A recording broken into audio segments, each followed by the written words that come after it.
We have all made mistakes, but have those mistakes resulted in teams not making their conference championship game when you told them they could? This is Locked On Big 12. You are Locked On Big 12, your daily podcast on the Big 12 Conference, part of the Locked On Podcast Network, your team every day. Happy Thursday, everybody. Welcome into Locked On Big 12. I'm Drake Toll from ESPN Central Texas. Thank you for making Locked On Big 12 your first listen every single day.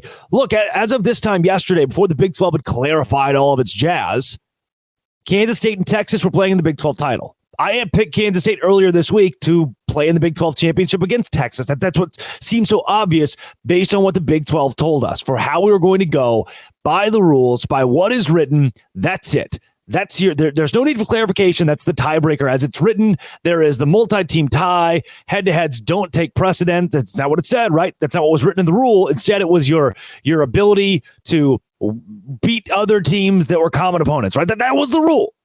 But then the Big 12 said yesterday, can we clarify? They didn't clarify. The Big 12 they're screaming at you. They're screaming at you. We didn't change the rule. We didn't change the rule. We clarified it. We made it a little more clear. That's not true. The clarification favors Oklahoma State because it's against the rule you already wrote. Maybe you omitted part of a rule, but if you add clarification, which is just adding something to the rule that makes the rule different, that's not clarification. That's changing the rule. Do you think we're stupid? Are we idiots? Are the schools supposed to be like, yeah, no. As Kansas State, we get it. Somebody got to clarify the rules, and so now things are more clear. Thank you. Is that how this is supposed to go? Is that how we were supposed to react? Thank you for clarifying this. This is much better.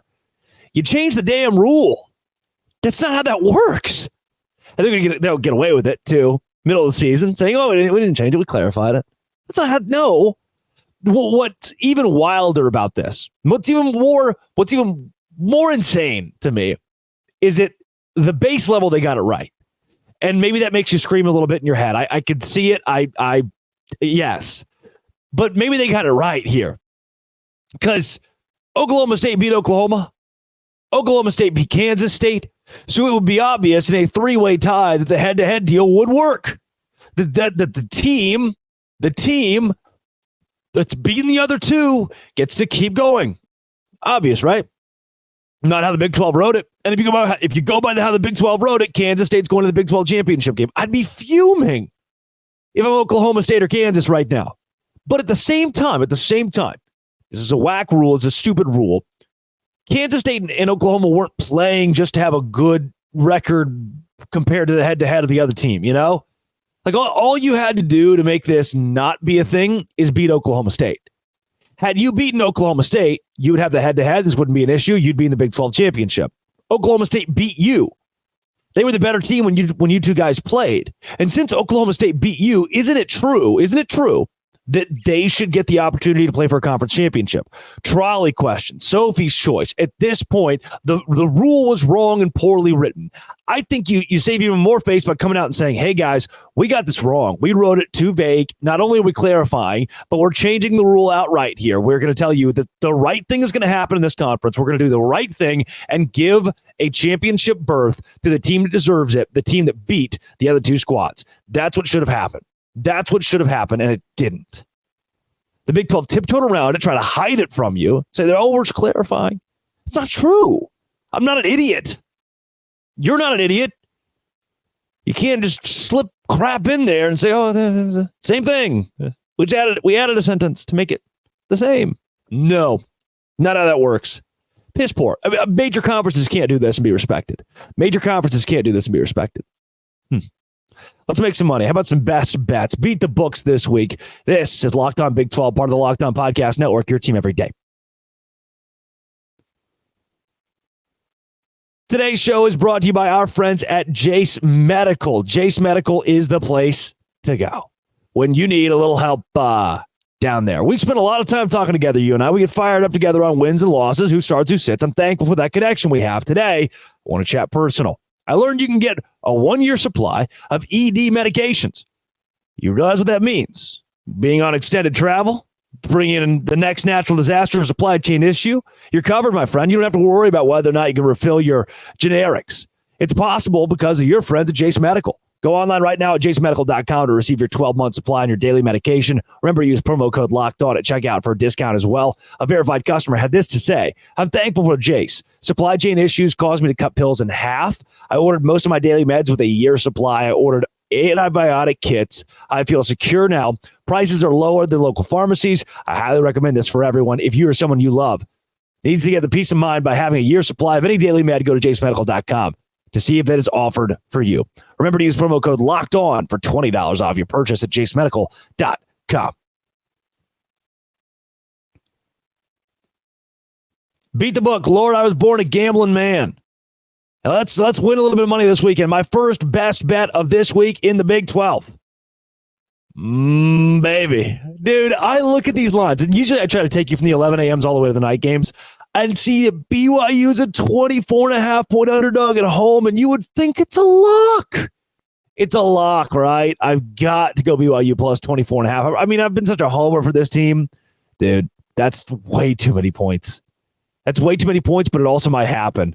BYU's been so bad, and Oklahoma has so much to play, this vengeance to play for after the Big 12 just screwed them over. I can't. I'm not even going to touch it. I'm not even going to touch it this week. It should be BYU plus 24.5, but they might lose by 40. It might look like Baylor and Kansas State did last week. How about Cincinnati at West Virginia? This is one of them. I know Cincy just got its first win in Big 12 play all time. They won against Houston. Congrats. I could probably do that. West Virginia minus 6.5. The reason I'm going to go West Virginia minus 6.5 as a best bet this week, and I'm going to throw their money line into a bunch of parlays, is because they were on that uptick. The trajectory was better. They won at UCF by 13. They beat BYU by 30. The loss to Oklahoma was bad, sure, but I don't think this team is down and out. They're bowl eligible. They're better than Cincinnati. Don't overthink this. Who is better, Cincinnati or West Virginia? Definitely West Virginia. Are they better by a score? Yeah, I would like to think so. Record-wise, for sure. And overall, the way we've seen them play, C.J. Donaldson and Garrett Green, I think West Virginia wins this game by 10 or more points. Is it competitive? At times, yes. But West Virginia is still going to win by more than a touchdown. Baylor TCU. Brother, I'm going to do it. I have not done this in so long. The stupid trophy, the stupid rivalry. I've despised this team, that being Baylor. The school that I went to, I've despised. I've ragged on them so much in this show. They're going to cover 13 this week. Does it make sense? No. TCU fans, based on the way that I've now on my shows, I had to do a 1-11 last season. This should be great news for you. I'm taking Baylor plus 13. Why? Doesn't make any sense. That's exactly why. Do I have a reason to back it up? Absolutely not. Is TCU the better team? Oh my God, yes. By so many points. By so many metrics, TCU is better than Baylor. However, something in the Bears happens this week, and they show up to only lose by 12. Baylor's down by 6. Last play of the game, 3 seconds to go. They throw a pick 6. Final score, TCU 42, Baylor 30. I don't know. Baylor covers 13 at least. Not the best bet of the week. Oklahoma State, I'm going to trust you. I'm going to do it. Oklahoma State minus 7 on the road against Houston. Houston trying to stay bowl eligible, trying to stay in bowl contention, trying to obtain bowl eligibility, I guess. Not going to get a step closer this week. Going to be out of the race, dog. Oklahoma State wins by not just 7, but I got to win it by 14. Couple of touchdowns. Give the ball to Ollie Gordon. It's got to be a get-right game. This has to be a get-right game for the Cowboys. After what Houston did last week, losing at home by 10 to Cincinnati, I can't trust them, right? Neither can you. Our last 3 games on the slate here. Where do we get our best bets from these last 3? I am going to lay off of Kansas State and Kansas. Kansas State by 7.5, but Jason Bean expected to play. I just don't know how this plays out. I don't know what happens here. If I had to pick somebody, I think I go Kansas State. But Kansas, Kansas might be the 3rd or 4th best team in the Big 12. But they're not. They're not 100%. And for that reason, I'm just going to stay away from this. I think Kansas State wins probably by 3, maybe by 7, 7.5. It's tight. I'm not going to pick it. UCF and Texas Tech. This is a game. UCF and Texas Tech. This is a game where Tech shouldn't have it. You should get to bowl eligibility. But UCF last week was so good. Who's going to get to bowl eligibility first, UCF or Texas Tech? Do we lean John Rice Plumlee? Do we lean Baron Morton? And honestly, Tech was just not good enough offensively last week for me. I've got to ride the hot hand right now. I've got to ride. It's that weird nap time afternoon FS2 4 p.m. game. I'm going to go with UCF in an outright upset on the road. Though it is not one of my best bets of the week. What is? Give me the Iowa State Cyclones. Jack Trice Stadium at night.